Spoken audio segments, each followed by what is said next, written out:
Hi, I'm Ross Benjamin, and welcome to another edition of the Winner's Circle with myself and Chip Chirimbes.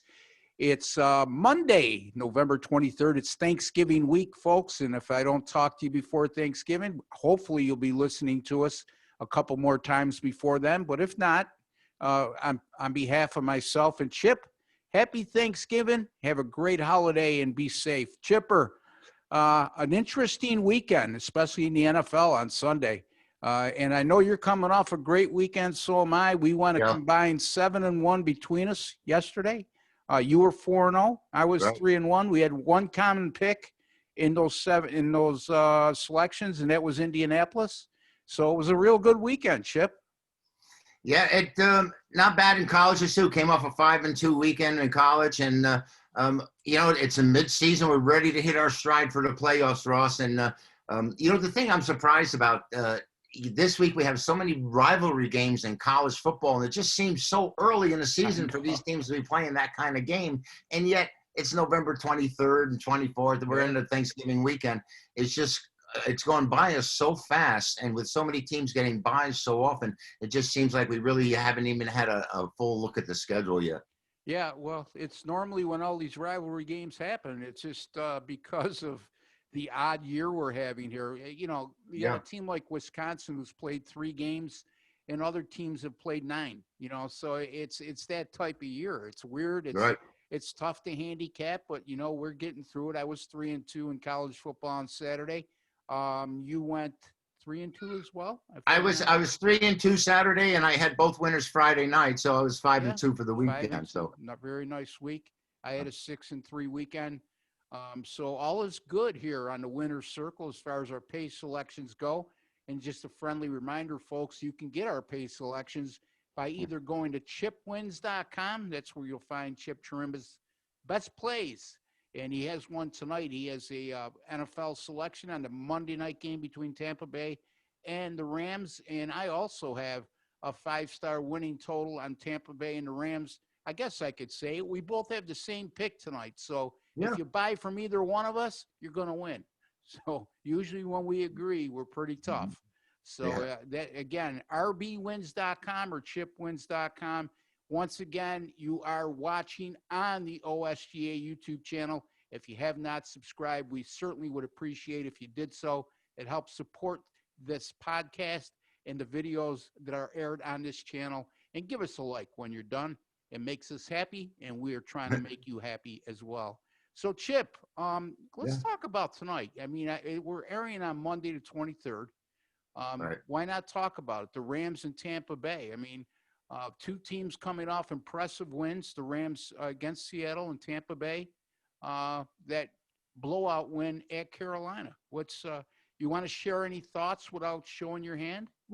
Well, I don't even mind showing my hand, to tell you the truth, on a single game night like this.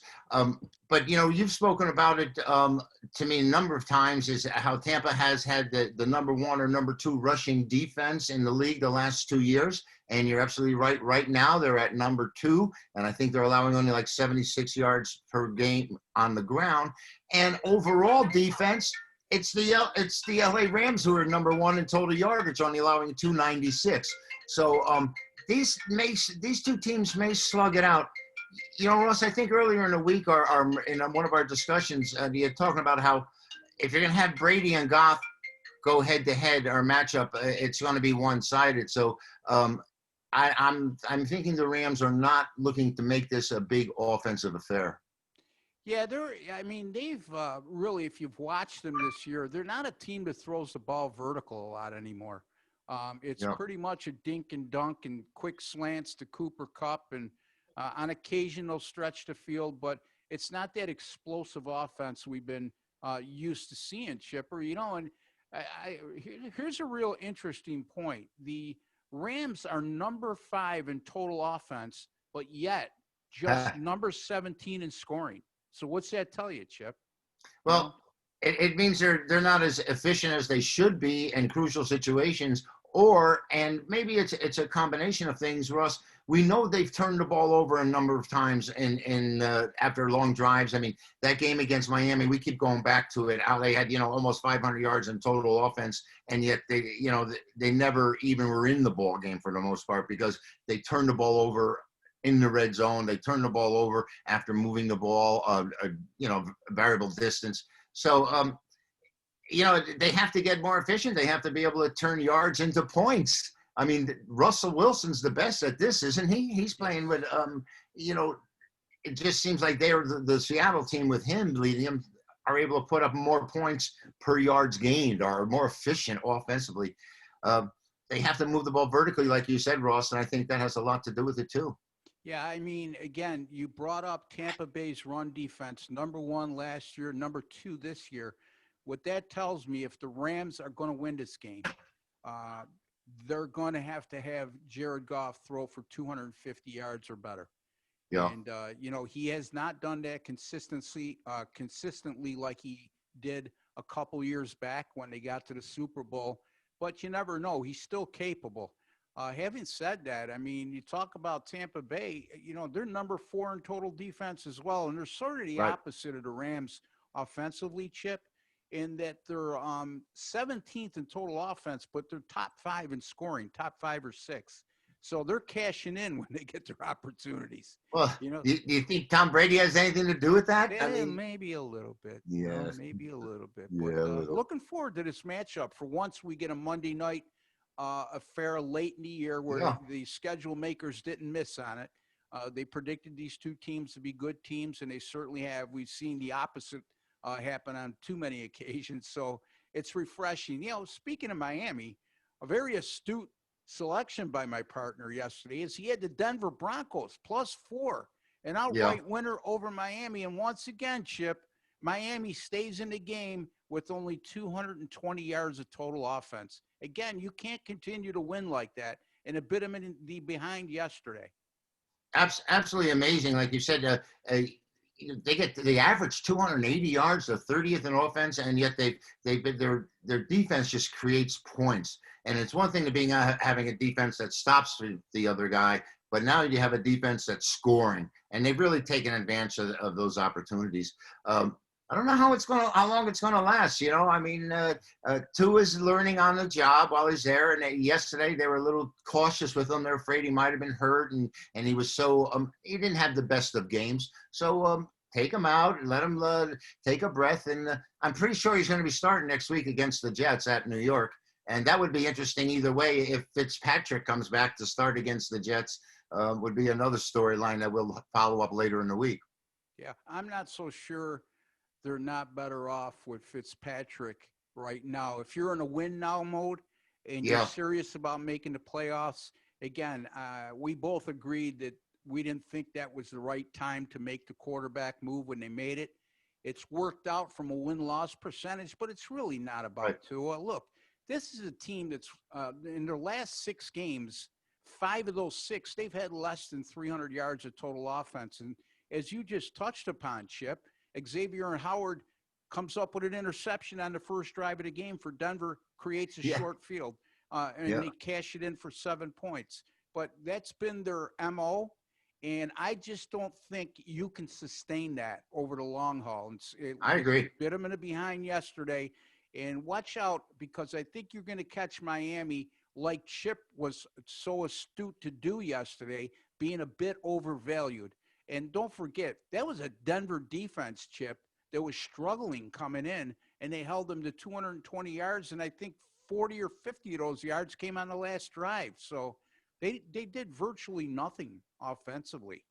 Yeah, they really are weak, and maybe this is to be one of the Jets' lone chance to post a win on the season. But you can't expect them to survive and do this week after week, like you're saying. They can't sustain this, Ross, because great defenses can play great defenses every day, but sooner or later you have to come up with some offense to support it. Too much pressure on those teams. These one-dimensional teams, they never work out in the long run. Yeah, and you know what bothers me, and I know this is the kind of stuff you usually catch on to and comment about, but Tua said a couple weeks ago, I don't know if I'll ever be the same because of my hip.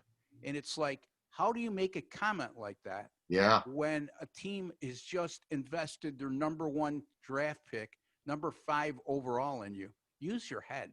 Wow. Well, first off, I was shocked that he was taken so high because of the injury factor, Yeah. and we have other bad news in the NFL as well. Joe Burrow is down, and the Terrible. word came back. It's worse than ever with him. He's got like a 3-prong injury, which they really didn't think it was going to be all this bad, but he's down at least 9 months, if not 12. Yeah, it's when you see an injury like that to a promising young quarterback that's really lived up to the hype, Chip, on a bad And team. It's bad for football when you lose somebody yeah, like and that. It's just bad for the football fan in general. Forget about if you're a Cincinnati Bengals fan. what do you think Alex Smith was thinking? He was it was almost in the same spot in the field where he had his leg blown out. And you and I, that was one of the worst things we'd ever seen. Now, I'm surprised he's back in uniform and even playing, and he's been pretty efficient too as a starter once again. Yeah, and I think back to the Joe Theismann thing with Lawrence Taylor. That compound fracture. Unbelievable. And he had to retire after that. So, anytime you see an injury of that magnitude, you can't help but think back, right, Chip, and say, Yeah, well, boy, I've is never. this kid going to be able to come back? Yeah, I think he's young enough, and the way when I'm not saying when Theismann was there, but say in the day when we were younger, it would take 2 years for these guys to Yes. recover from these surgeries. But nowadays, these surgeries, they're in and out. They're so efficient. They're so great, and medically, guys are back within a year, and it's shocking to me. The ACL's torn, and yet here they come, and the rehabs, and look at Teddy Bridgewater and Yep. and some of these guys. And I think it's the advancement of medicine, and these athletes probably taking better care of themselves and working out and getting on a program. But it's a terrible thing to see when it happens out there, because it takes away from the league and it takes away from us. What are we going to do with Cincinnati now the rest of the year? How are we going to interpret what how the odds makers are gearing up for them? Is the team quitting on themselves? They're saying, okay, we're done. Or, there's a lot of variables right now, which we have to decipher in the next upcoming weeks. Well, all you got to do is look at their line this week. They're a 4.5-point home underdog against the New York Football Giants. Wow. So you got to believe Joe Burrow's the quarterback in this game. The Bengals are like a 1.5-point favorite instead of a 4.5-point underdog. Well, So yeah, you might even make them more than that. Yeah. A big drop off from Burrow to their backup quarterback, with all due respect to the young man. Anyway, one other game I want to touch upon is another game you had as a winner yesterday. I mentioned on the show last week, people are starting to fall in love with New England, and the public was all over them. And they go on the road. It's a 2.5-point favorite against the Houston Texans, and they lay an egg. And again, my man astutely was on the Houston Texans. As a matter of fact, that was his best bet. It was. And you know what? I think the public's going to be back on New England on Thanksgiving Day, and not necessarily because of New England, Ross. Look what they're playing. This Patricia has just taken these Lions right down the tubes. I mean, Detroit has been absolutely horrid. They got shut out this weekend. And today's NFL, Yes. we get shut out, and with supposedly a quarterback of Stafford's quality, bad things are coming out of Detroit right now. I don't know how Patricia. Usually in football, they don't make changes during the midstream or midseason, but I don't know how he's going to last much longer down there. They jettisoned the Atlanta and the Houston coaches. But, I think, how many wins does Detroit have? They've got like 4 wins. Yeah, they're 4-6. So, and they blew a couple double-digit leads, so they could very easily be 6-4. Yeah, they've blown a number of double-digit leads, because I had them against the Steelers, and I had them, I think, against one other time out there, and they just really been dreadful, absolutely dreadful. Yeah, again, Stafford, short week of practice, like he did with COVID, and it goes to show you quarterbacks just don't perform as well when they go on short rest and without any practice. And he once again proved that theory. Now, maybe it's a thing with him, and other quarterbacks could thrive in that situation, but Again, it's something to keep in mind. They're going on 3 days rest again, and they're facing Yep. Houston, not New England, Right. on Thanksgiving. So I just wanted to correct Oh, that. Houston. I'm sorry because and I even transposed who they had a 2-touchdown lead against. I think. Yeah. Regardless, it's a bad situation for him there. I mean, and Houston comes in, so now they're the darlings at 2.5-point favorite at Detroit. Yeah. It's just they've been horrible all year as well. And you know what? The whole thing about Matthew Stafford, I keep on calling him Stats. He didn't take a snap under center all week. I mean, he practiced only from a shotgun. And how prepared are you going to be, entering a game? And obviously they didn't score points. And he was sacked 6 times. I don't know if the team has quit on Patricia, or because they do have 4 wins. Like you said, if they win that game last night, they're at level 500. Anything can happen the rest of the way with that. But they're dreadful, Ross. They really are. Yeah, I mean, they were missing Kenny Galladay, their top receiver. Again, I'm trying to make excuses for him, but at the end of the day, there's no excuse when you get shut out. And they were missing DeAndre Swift, their good young running back. Stafford on a short week of practice. But you're right, Chip. I just wonder what the culture is there in Detroit with Matt Patricia. I know that he tried to emulate Bill Belichick in the way he goes about things early on, and it really turned a lot of the players off. First of all, Bill Belichick has a resume that allows him to get away with a lot of things with players that other coaches can't. And Patricia's not that guy. Secondly, Chip, Matt Patricia was supposed to be a defensive guru when he came to town with his defenses that he had at New England. Now we're starting to see like several New England assistants, Brian Flores not being one of them, but several that failed miserably, and he seems like another one in line to do so. Are they as good? Are they just good assistants because they're being overlooked by Belichick? I mean, that's the way it looks in this circumstance. But again, I'm not trying to give one side or the other in this upcoming game with Detroit and Houston. But, again, Houston, to me, Chip, they got a playoff type offense. It's their defense that's terrible. Horrible. Yeah. Horrible. The AJ Watt finally came to play this past weekend, which is, was good for us. I mean, finally we break through with this team, but trying to back Houston week after week, I don't think it's a winning proposition. And now we got to go up against a team like the Lions. We're gonna have to really do some homework on this one. I'll tell you that, Ross. Yeah, coming off a shutout, embarrassing loss, and not to keep throwing dirt on their grave, but Carolina's not exactly the best defense in the NFL. They're not even a top 20 defense if you look at the statistics. So, real embarrassing loss. We'll see how they bounce back. We'll see what type of character they have, and we'll see if they're going to play for their coach. So. This surely will be a measuring stick in that regard. Washington at Dallas. Chip, Washington was my best play yesterday. It was. I was just going to say, you had that clocked all week, Ross. Congratulations. A great call. And, Burrow did go down, but I didn't think it was going to make a difference in this game. I thought it was a great spot for the DC Swampers, and they came through for you. And congratulations. It's always great to win your 10-star best bet. I know that. Yeah, thank you, Chip. And I think Washington had that game under control even, since he was moving the ball, but they were settling for field goals. And I certainly am not one who's going to sit back and cheer when you see an injury of that magnitude because I got the other team. So I want to make that clear. But anyway, in this one, Chip, 2 teams coming off wins, Washington and Dallas. And here we are. We're going into week 12 of the NFL season.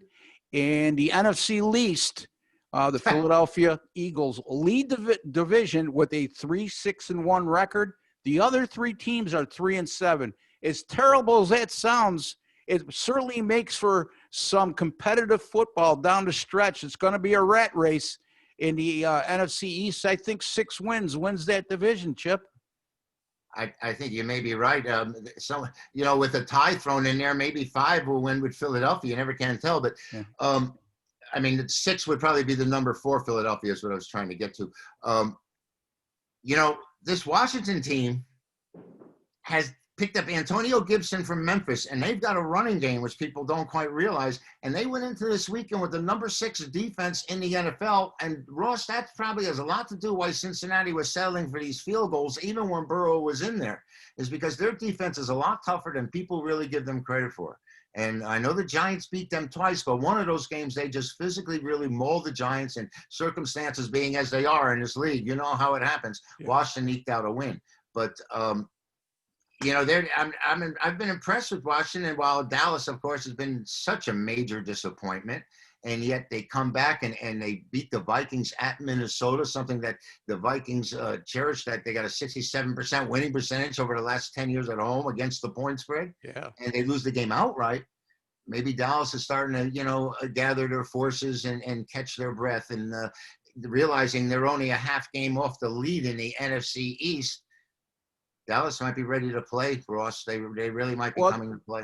I mean, they got the offensive talent. We know that at the skill position. You could do a lot worse than Andy Dalton is your backup, even though the first couple starts, you know, they really struggled, even with Dalton at quarterback. But you certainly know that he's a better option than the other two that they used, DiNucci, the rookie, and the other kid, Cooper Rush. I mean, he's definitely the better option of the three, and you saw it yesterday, you know. Now he's going to go against a pretty good defense, as Chip said. I don't think a lot of people realize how good Washington's defense is because they're 3-7, and they've really not been in the spotlight. But this is a team, I think they went into yesterday with 28 sacks. If I'm not mistaken, they had another 5 yesterday. So they know how to get to the passer. You know, 4 defensive linemen, all former number 1 picks. There's some talent on that defense, Chip. And Ross, don't you think on Thanksgiving that Dallas is going to be the popular side just because it's Thanksgiving and they're at home, and it's something that I'm always thinking that I should be doing, or I'm always looking to take against them, and I get my teeth kicked in.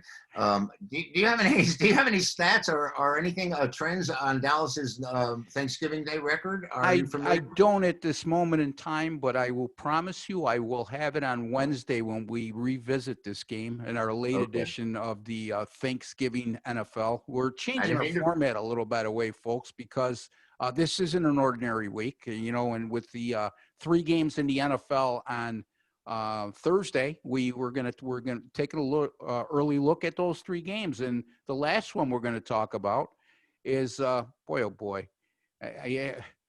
Baltimore Ravens team. Yeah, I mean, they were my only loser yesterday. I just, you know, I got to practice what I preach sometime, Chip. I don't like Lamar Jackson, but as you alluded to off air, you know, this might be a good spot for them at Pittsburgh this week when not a lot is expected against the 10-0 Steelers. You know what bothers me about Baltimore right now? It is not, you know, I come to expect that gimmick offense, and Lamar Jackson, if he gets behind, isn't going to come back, but their defense right now. They've given up a lot of yards rushing in the last 2 games, Chipper. And you see when they can't tee off, and that secondary is not the same when you keep them off balance a little bit. So, and Pittsburgh could run the ball. So what's your early thoughts here? All right, my early thoughts are that the cat's out of the bag. I've been hearing all day today in the media talking about how the Ravens, Jackson just can't do it. You know, so all of a sudden this week, I expect the Ravens to sort of rally the forces, because they know they're under the gun. And Jackson is, listen, he's been a liability. We've pointed this out, that if you force him into a passing game, his accuracy is going to be questioned, and tip balls and passes, because receivers are not receiving the ball in a position where it's catchable, and the defense ends up picking up a tip pass or whatever. The Ravens don't look the same. You're right about that. And, you know, I think, Ross, that may be the fact that teams with solid running games usually can sustain it. But when your top runner is your quarterback, and all of a sudden they can shut down that guy, it changes the whole dynamics of the offense. It really does. And you know, over 50% of their running plays are designed for him to run. It isn't like he's picking up like a quarterback that's scrambling, like, say, a Kyler Murray, from Arizona, or some of these other guys that are fleet of foot. But it's interesting what's going to happen here. And they're coming to a spot, I think, where most people are going to be sour on them. I think Yeah. everyone's going to be down on the Ravens here. And this is the type of situation where NFL teams come up and bite you. They just get you. And Yeah, I told you, I looked at the first thing I said when I saw it, I said, well, I know I can't have the Steelers here. I was going to call you last night and say the next time I contemplate taking Baltimore, please put a gun to my head and say, no, Ross, no. So you're not going to get me to jump aboard. Not right now, anyway. Yeah, I understand. I'm not saying I'm going to take Pittsburgh either. I might take a good look at this total, but you know, here's the thing. You don't see any development with Lamar Jackson is passing, okay? And I know a lot was made of it last year. Well, you know, when you're playing with the lead and running so successful like they did a season ago, it opens up the passing game. And I think a big thing right now, too, is they're not blowing teams out. They're not controlling the tempo of games with the running game, Chip. Defenses have caught on to these designed runs and the mobility of Jackson. You're seeing it. You saw it yesterday. You saw it 2 weeks ago. And the other thing, Chip, is I don't think the receivers are that good. I mean, when your top receiver is Andrews, your tight end, you got to stop and think, you know, how good is this team? You know, there was no separation. As you know, when I show the wide angle shit, you can watch the entire offense, and there's no room between the defender and, like you said, the receivers. And also, I think there's a major liability for the Ravens this week. COVID virus has come in. Their running back Ingram is out.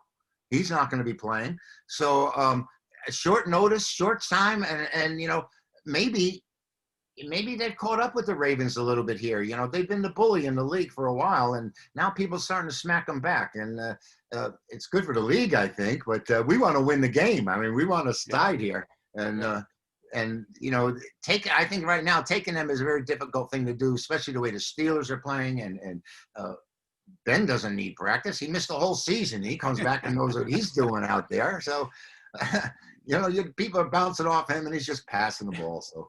It's going to be a great one. I'm definitely going to be watching this one, even if I'm stuffed with turkey. I'm going to be watching this one Thursday night. Myself as well, Chip. You know, beware of the wounded animal, is I think where you're going with this. And you know, and we're bound to see after Baltimore's performance and how they've looked recently.